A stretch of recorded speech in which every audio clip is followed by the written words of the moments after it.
नमस्कार दोस्तों, आपका स्वागत है फिर से एक नए वीडियो में। जैसे कि हम आपसे प्रॉमिस करते हैं कि डेली आपके लिए एक नया वीडियो हमारा मिलेगा, तो मिलता भी है। रोज़ सुबह मैं देखती हूँ आप तक वीडियो मेरा पहुँच जाता है। बहुत ही अच्छी बात है कि आपकी तैयारी मैं मानती हूँ अच्छी चल रही होगी।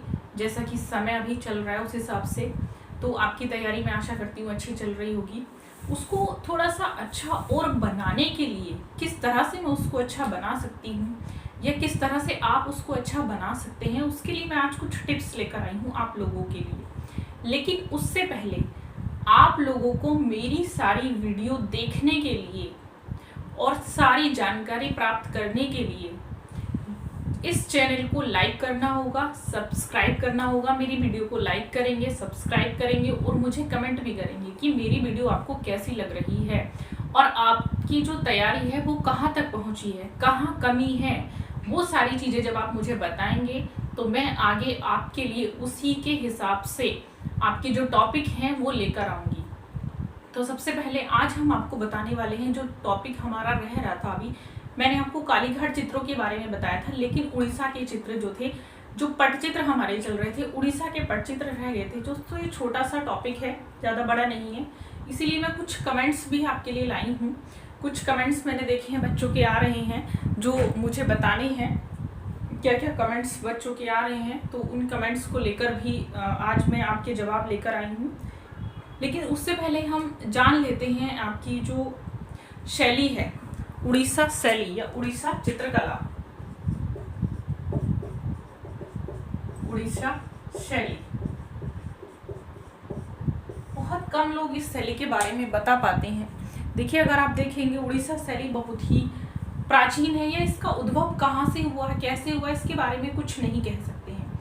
लेकिन मैं आपको इतना जरूर बता सकती हूँ इस शैली के बारे में कि इसका जो संबंध है या इसके जो चित्र हैं वो जगन्नाथ मंदिर में हमें देखने को मिल जाते हैं। जगन्नाथपुरी के मंदिर में आप देखेंगे उसमें क्या है कि इस प्रतिमा का रंगांकन सहित जैसा जो रूप है वो हमें वर्तमान में जो मिलता है, मतलब उसका सबसे पुराना उदाहरण मिलता है। और 17वीं सदी में से के जो चित्र हैं ये हमें प्राप्त होते हैं। लगभग के जो चित्र बने हैं वो 17वीं सदी के होंगे या 17वीं सदी के हैं। तो इस तरह से थोड़ा सा पहले मैं आपको बता देना चाहती हूँ कुछ पटचित्रों के बारे में कि पटचित्र क्या होता है। बहुत कम बच्चे जानते हैं पटचित्र क्या होता है, किस प्रकार होता है, किस प्रकार किया जाता है।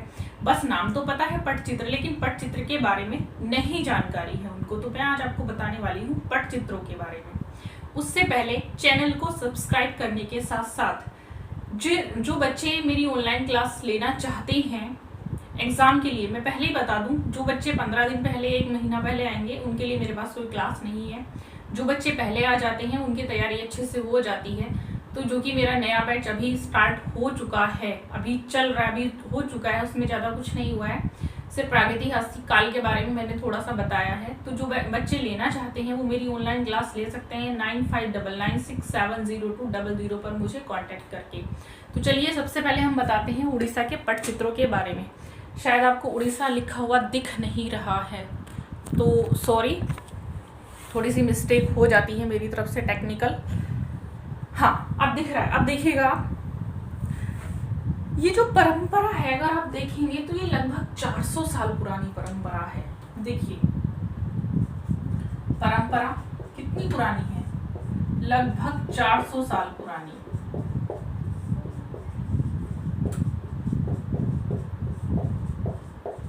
लगभग 400 साल पुरानी ये परंपरा है। बहुत कम आपने इस उड़ीसा शैली के बारे में जाना होगा या बहुत कम बच्चे जानते होंगे। और कैसी परंपरा है ये उड़ीसा शैली की जो है वो पारंपरिक है। क्यों पारंपरिक है? क्योंकि इसमें जो चित्र बने हैं वो भगवान के चित्र बने हैं। पारंपरिक शैली है या एक पारंपरिक परंपरा उड़ीसा की। अब आते हैं हम इसके पटचित्र पर। ये किस प्रकार के चित्र हैं? इनको पटचित्र कहा जाता है। पटचित्र क्या होता है? देखिए, पटचित्र आपने देखा होगा ज्यादातर इनके जो पटचित्र हैं, कलकत्ता कंपनी शैली, कलकत्ता के कालीघाट मंदिर, ये मैंने आपको समझाया था, काली माता का मंदिर, तो वहां से हमें प्राप्त होते हैं जो आज भी प्रचलित हैं। तो पटचित्र क्या होते हैं बच्चों? पटचित्र उन चित्रों का निर्माण पटचित्र जो होते हैं, इन चित्रों का निर्माण सूती कपड़े पर किया जाता है। तो इन चित्रों को क्या कहते हैं? पटचित्र कहा जाता है। मतलब जिसका निर्माण कपड़े पर होता है, वो भी सूती कपड़े पर, तो उसको क्या कहते हैं? पटचित्र। मतलब पट का जो अर्थ है वो क्या है? वस्त्र। पट का अर्थ, पट मतलब वस्त्र। इसको स्क्रोल पेंटिंग भी कहा जाता है। स्क्रोल पेंटिंग, स्क्रोल पेंटिंग भी किसको कहा जाता है? पटचित्र को कहा जाता है। ये पटचित्र, और आप देखेंगे इसको पट, केवल इसका जो बेस है, ये जो पट है, इसको तैयार करने में ही 5 दिन लग जाते हैं। पटचित्र बनाने में इतनी मेहनत लगती है कि मतलब उसके केवल पट को तैयार करने में ही, जो पटचित्र है उसके कपड़े को तैयार करने में ही 5 दिन लग जाते हैं। क्योंकि कुछ बच्चे सोचते हैं कपड़े पर बने तो कपड़े पर ऐसे ही बनेंगे आमतौर पर, तो ऐसा नहीं है बच्चों। ये जो चित्र बने हैं कपड़े पर, इसके पट को तैयार करने में भी कितने दिन लगते हैं? 5 दिन लगते हैं। और ये किस प्रकार से तैयार होता है?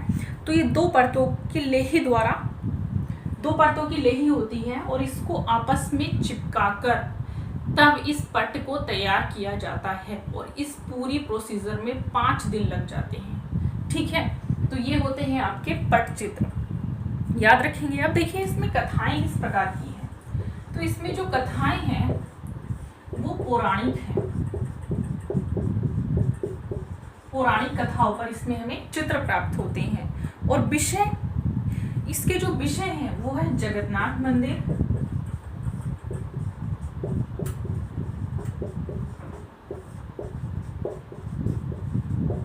और विष्णु का दशावतार मंदिर,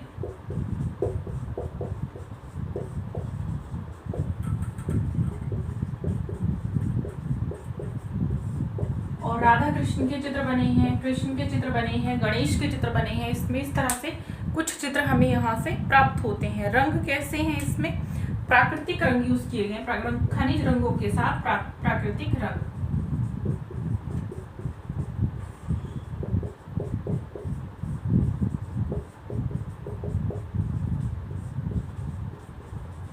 प्राकृतिक रंग इसमें यूज किए गए हैं। तो ये है आपकी उड़ीसा शैली। उड़ीसा शैली में बहुत ज़्यादा कुछ नहीं है देखने के लिए, जानने के लिए। ये आपकी उड़ीसा शैली है। बस इतना याद रखेंगे कि ये पटचित्र हैं और इसमें ज़्यादातर जो पौराणिक कथाओं पर चित्र बने हैं, भगवान के चित्र बने हैं। और पट क्या होता है ये चीज़ आपको याद रखनी है, किस पर बने हैं। तो ये जो पटचित्र हैं कपड़े पर बनते हैं। ये आपको पता चल ही गया किस प्रकार से बनते हैं और किस प्रकार के इसमें रंग यूज किए जाते हैं। तो ये थे आपके पटचित्र। अब मैं आती हूँ आपके जितने भी कमेंट हैं। तो जो कुछ कमेंट्स आपके आए हैं बच्चों, मैं देख रही हूँ कुछ बच्चे वीडियो को लाइक कर रहे हैं।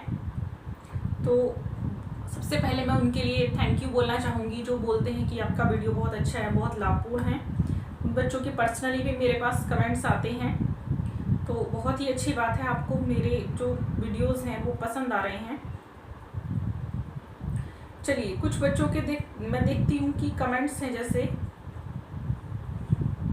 आवाज़ की प्रॉब्लम है, आवाज़ नहीं आ रही है। तो बच्चों हो सकता है आपके नेटवर्क में भी प्रॉब्लम हो, या कभी कभी मेरे नेटवर्क में प्रॉब्लम हो जाती है ड्यू टू वेदर, क्योंकि आजकल वेदर थोड़ा सा ख़राब चल रहा है, जिस वजह से हो सकता है कि प्रॉब्लम हो रही हो वॉइस की। तो उसके लिए मैं माफ़ी चाहूँगी।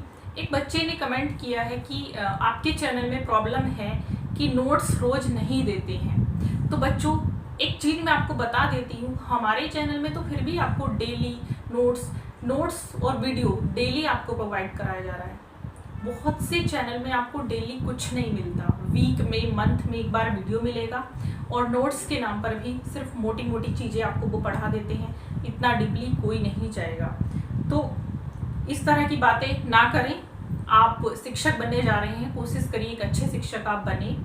तो पढ़ाई से रिलेटेड जो भी आपकी चीज़ें हैं वो पूछिएगा, जितने से ज़्यादा आप क्वेश्चन पूछेंगे उनका आंसर भी आपको मिलेगा। तो मैं आशा करती हूँ आपको आज की शैली मेरी समझ में आई होगी। इसी शैली के साथ हम आप नेक्स्ट वीडियो में मिलेंगे एक नेक्स्ट टॉपिक के साथ। तब तक के लिए धन्यवाद। ऐसे ही पढ़ते रहें, मुस्कुराते रहें।